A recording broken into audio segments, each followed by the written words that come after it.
السلام علیکم ورحمۃ اللہ وبرکاتہ۔ بسم اللہ الرحمن الرحیم۔ آج کی حدیث مبارکہ، رسول اللہ صلی اللہ علیہ وسلم نے ایک مرتبہ اپنے کپڑے میں تھوکا۔ ابو عبداللہ امام بخاری رحمۃ اللہ علیہ نے فرمایا کہ سعید بن ابی مریم نے اس حدیث کو طوالت کے ساتھ بیان کیا۔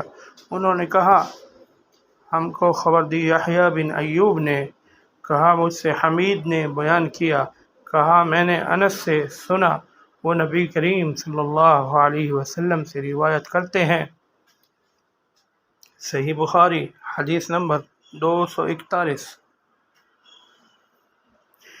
آپ صلی اللہ علیہ وسلم نے فرمایا کہ پینے کی ہر وہ چیز جو نشہ لانے والی ہو حرام ہے۔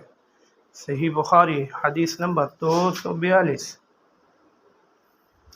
لوگوں نے ان سے پوچھا اور میں اس وقت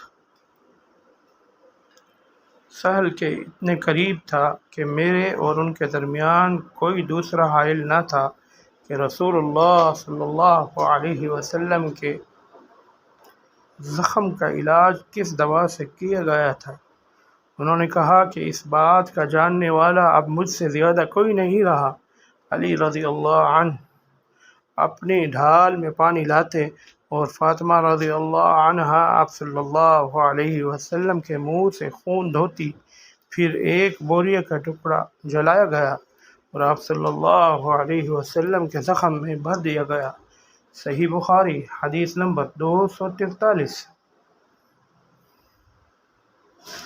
میں ایک مرتبہ رسول اللہ صلی اللہ علیہ وسلم کی خدمت میں حاضر ہوا تو میں نے آپ کو اپنے ہاتھ سے مسواک کرتے ہوئے پایا اور آپ صلی اللہ علیہ وسلم کے منہ سے آ کی آواز نکل رہی تھی اور مسواک آپ صلی اللہ علیہ وسلم کے منہ میں تھی، جس طرح آپ صلی اللہ علیہ وسلم قے کر رہے ہوں۔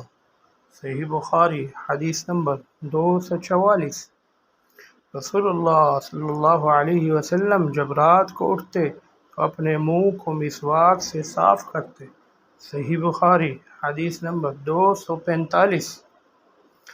رسول اللہ صلی اللہ علیہ وسلم نے فرمایا کہ میں نے دیکھا کہ خواب میں مسواک کر رہا ہوں تو میرے پاس دو آدمی آئے، ایک ان میں سے دوسرے سے بڑا تھا تو میں نے چھوٹے کو مسواک دے دی، پھر مجھ سے کہا گیا کہ بڑے کو دے دو، تب میں نے ان میں سے بڑے کو دی۔ ابو عبداللہ امام بخاری رحمۃ اللہ کہتے ہیں کہ اس حدیث کو نعیم نے ابن المبارک سے، وہ اسامہ سے، وہ نافع سے، انہوں نے ابن عمر رضی اللہ عنہما سے مختصر طور پر روایت کیا ہے۔ صحیح بخاری حدیث نمبر 246۔